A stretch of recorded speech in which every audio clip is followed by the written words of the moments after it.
Hello everyone, we're back and we're moving on to NHL. Now, Zach Parise is out for 3 months with his injury. Do you think New Jersey will be able to contend in their division with Philly, Pittsburgh, and New York? That's a tough division. No, Zach Parise is he's a really valuable player to that team. They need Zach Parise in the long haul. They're screwed without him. They are screwed. With 3 months without him, that's tough. Ilya Kovalchuk, I mean, they were going to have to rely on him big. And Martin Brodeur, he's been injured this first month, and who knows with his age, he could be injured for a while actually. And their backup Johan Hedberg, he's old too. I think he's 37. Martin Brodeur is 38, so they're really in trouble, and they're already not off to a great start. I think we mentioned in the last episode, losing Zach Parise is going to hurt. I mean, they were one of my top teams at the start of the season, and with all the things going on, they might not even make the playoffs. Yeah, it's true. We mentioned this last episode, but I mean, I don't think they're going to win the division. I think Pittsburgh's going to take the division. I really like Philly too, with that team.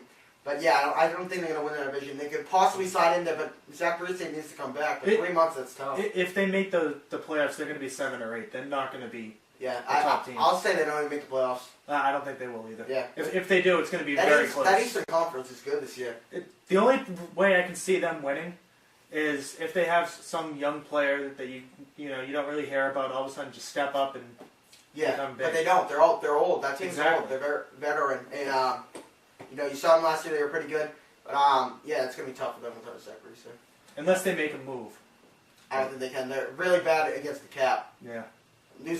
Signing Ilya Kovalchuk killed them. Yep.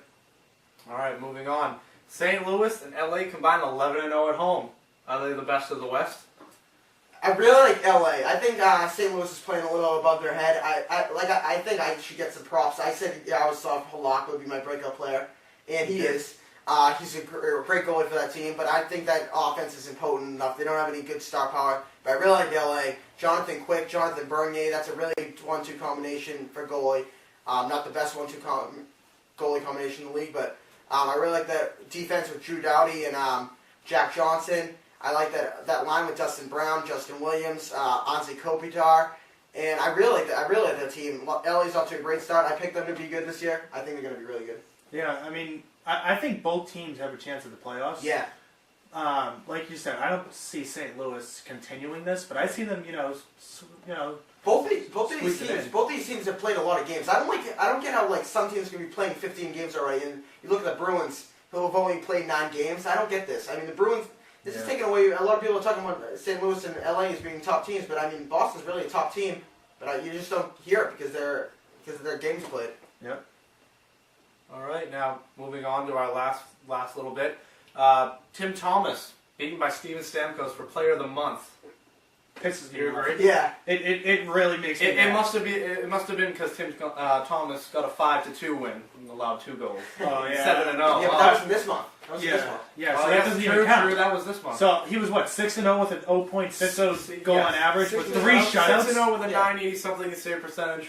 I mean, I quite don't get it. That's one of the best goalie performances I've seen, since I started watching hockey. There have been some that are close to that, but I mean, that's dominating. Yeah, 10 goals, 10 assists is great, but don't you think the goalie helps the team more than one offensive player? Yeah, I do. But So why wouldn't he beat him out? I like the NHL's pick. I personally would have went with Tim Thomas too, but he was the NHL's second star, so it wasn't like he was second. But Steven Stamkos, Tampa Bay's really looking good already. They already have 7 wins. I think they're 7-3-2. But I might be mistaken a little bit there. But I'm pretty sure I said I like Tampa Bay. Yeah. But you gave me a lot of hate for that. But that's good. No, I said I like Tampa Bay too. Yeah, but you gave a lot of hate for for my opinion. No, I said I like Tampa Bay too. No, off the show. All right.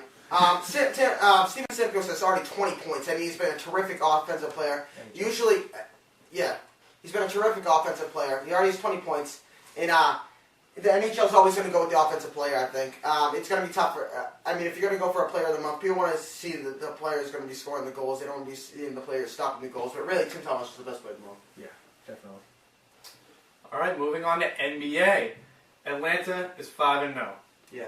Do you see them? Are they a challenge for the Heat in the Southeast Division? I like the Heat in that division, but I really like Atlanta. You know, everyone was writing them off, but everyone forgot. I mean, they basically have their same team. I really like this. I really like this team.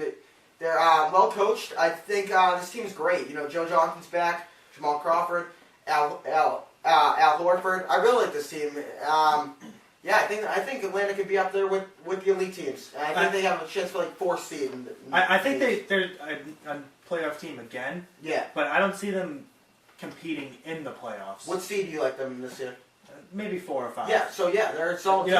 I definitely take the Celtics and the Heat number 1 and 2. Yeah.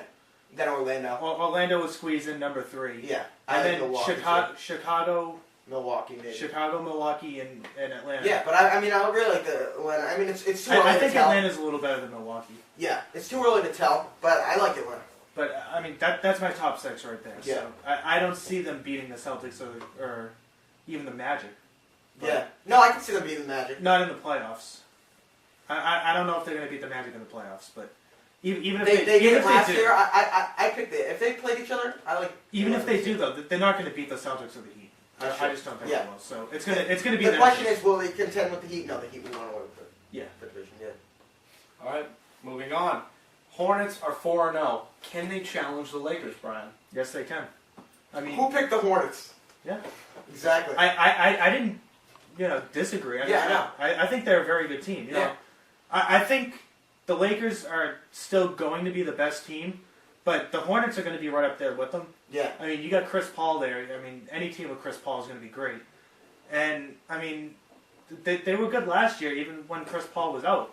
So why shouldn't they be good if he stays healthy? Yeah, check the archives. I think in week 1, week 2, I picked New Orleans to second in the West after the Lakers. I still like that pick. I really like the Hornets. I mean, they got rid of Collison, which I think was a great move. Chris Paul's healthy. They brought in Trevor Ariza. And I think that front line with Okafor and I like Chris Paul, obviously. I like Marcus Thornton. I like their bench with Peja Stojakovic, David West, along with Okafor in that front line. I really like that. And Trevor Ariza is really looking good, too. And I really like that team. Led by Chris Paul. I don't think they're going to beat the Lakers, in the playoffs or whatever, but they are going to be number 2. I mean, I think this is a good lead into our next question, I think. And Chris Paul's really looking like a really good point guard. Yeah. I also have to say that I'm still picking Oklahoma City to be up there, too. All right, we'll see. Yeah. I'm picking the Hornets, sir. They're that one team that I can't I stop. like that too. I can't stop liking. Kevin Durant and Russell Westbrook. I say they're number 3. It's a great team. Russell Westbrook's a good point guard, too. Yeah. All right, moving on. This is a big story. It has progressed into a very big story this week. Charlie Villanueva says that KG called him a cancer patient. Do you believe this, you guys? Well, KG came out and stated that he called him cancerous to his team and to the league. I don't think that's much better, but, obviously, Charlie Villanueva deals with a disease that he doesn't grow hair, so that's why he called him a cancer patient, which even makes it worse, because he's making fun of the way he looks. Obviously, I'm a huge Celtics fan, but I think that would be a disgrace to the league if he actually called him that. I actually believe Charlie Villanueva. I see what Kevin Garnett does, and people said, if this was a Ray Allen type player, this guy gets suspended because Ray Allen's really nice. But you look at Kevin Garnett, he does some crazy stuff. I generally believe he's a really nice guy, but on the court, he lets his intensity get up to the best of him. He might have let something slip, but I really don't believe he made any harm. Now, but I do believe he might have said that. Did he say this on the court? He said this on the court. Yeah. Yeah. So I think he probably did. Yeah. Maybe not call him a cancer patient, but say something along those Well, lines. yeah, he said he called him cancerous to Charlie lead into his Villanueva stated that he called him a cancer patient. Yeah. I think he might have said the cancerous to his team, and Villanueva didn't quite understand took what he it was out saying. of context. But- He didn't want to make a name for himself, just tweeting. But I mean, it doesn't really matter. See, that's the big. What happens on the court should stay on the court. That's the big discussion. Did he go try to make a name for himself and just tweet it when he really did say that? But I think he might have said something like that. But I mean, I don't really see the big you deal. look, Danny Ainge made a comment saying this is ludicrous, saying that what happens in the court stays in the court. Everything that happens in the court, people trash talk all the time. Maybe something goes a little below the belt, but I mean, just leave it on the court. But still, that's a really terrible thing to say. I think what would be really funny is seeing Delonte West and LeBron on the court together. Yeah, let's see what happens then. Yeah, I think you'll see. When Charlotte Villanueva plays Alright, KG, because they play the same position, that's going to be tough to see too. Yeah. Don't elaborate on the Delonte West little thing, but I have my little bit about KG. He's known to be a very big trash talker. It's KG. As to do I believe that he called Charlie Villanueva a cancer patient? Yes, I 100% believe that he called Charlie Villanueva a cancer patient. Yeah, he's letting the heat of the game get like the intensity pick him up, and he runs on that as a fuel. Why would you just go up to somebody on the team, on the opposing team, and just be like, "You're cancerous to your team"? It makes no sense in the context that he said. Yeah, I mean, he said that. Yeah, that's true. But the whole point with me is, who cares? You know? Yeah, I don't care at all. I like what you said. You wouldn't just walk up to the teammate, Charlie Villanueva, and say, "You're cancerous to your team." Who cares? I mean, don't you think this goes on in football all the But time? also- That's like a fourth grader. You're cancerous to your team. What does that mean? Yeah. Yeah. But also saying you look like a cancer patient. Why would you say that too? I don't get this. Well, because Kevin Garnett is an ass. He can. Yeah, you see him. If you watch him, people have to take their kids out of the front row because he swears constantly through the game. He does, yes. That's also a problem for kids going to the games because Kevin Garnett's smoke. But I love Kevin Garnett because he's awesome, and but his intensity does get to him a little bit. Yeah, sometimes. See, I like that though because it gets him fired up, and it is funny seeing him Yeah. saying that on the TV, but yeah. it's funny. Yeah. All right. Well, moving on. Rondo has the most assists ever in the first 5 games. Here we go. Is Rondo the best? I think this is point the guard next in the NBA? topic. Definitely, I think he is. You know, I've thought all along that he's right up there with Chris Paul. Yeah. You know, they're very Darren close. Yeah. Darren Williams is third. Yeah. He's definitely locked in at third. But, you know, there's been that toss-up, is Rondo really better than Paul? You know, when Paul came in, you know, he made a big impact, you know, starting out, and he's continued to play at the same level. But Rondo, he started out as, you know, everybody wanted him off the team pretty much. You know, he wasn't that great at ball handling. He never shot the ball, you know, he was making some bad moves. Yeah. But now all of a sudden, you know, he can shoot the ball pretty well. He's really developing well. He's passing it well. And he's even getting a lot of steals, too. Yeah, I think people hate on Rondo a lot because he's not good off the court. He always makes problems on the court. You see Chris Paul, he helped out New Orleans during the Katrina thing. He's really, really nice guy or whatever. And I think that helps him out a little bit. But, you know, Rajon Rondo, if you look at all the point guards in the game, you're looking at Chris Paul, Darren Williams, Steve Nash, Derrick Rose. You're still going to throw Jason Kidd in there. Yeah, with the exception of like maybe a Russell Westbrook, all those players are the top scorers in the team. Rajon Rondo isn't the top scorer on the team, so they don't need that kind of scoring. But if you're looking to start a team, I like my chances with the Chris Paul. I want a leadership guy that can start a team. But if I'm the Celtics or the Lakers, I want I'm Rajon taking Rondo. Rondo over Paul. No, listen. If I'm gonna start a team, if I want a leader, I want a Chris Paul because he brings his whole team together, and he's also a great shooter, a great scorer. Rondo, he works perfectly with an excellent supporting cast. I think you see him with the All-Star game. He had a great All-Star game.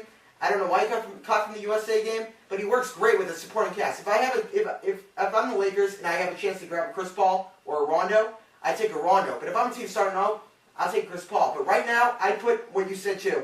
I put Chris Paul, and then Rajon Rondo, and then Darren Williams. I'm taking Rondo over. But you know what I hate is when Derrick Rose gets mentioned up there with the top. He can't play. He can't defend. He can't shoot. Hold on.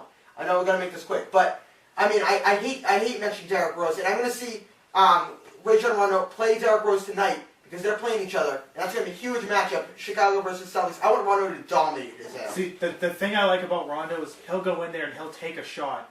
You know, That's true. He'll absorb a blow. You never see a Chris Paul diving in the ground. No. Rondo dives in the ground. You saw them in the Magic He goes game. all out every game. Exactly. He's awesome. That's what I love about Rondo. But as far as leadership, no. Regardless if he's wearing a headband or not, he's amazing. So Yeah.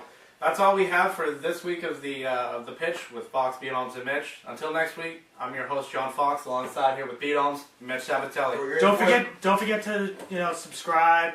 Have a good night. Follow Throw us your on 84 Facebook. jerseys out. Yeah, everything's in the bottom. All right. Peace. See you next week.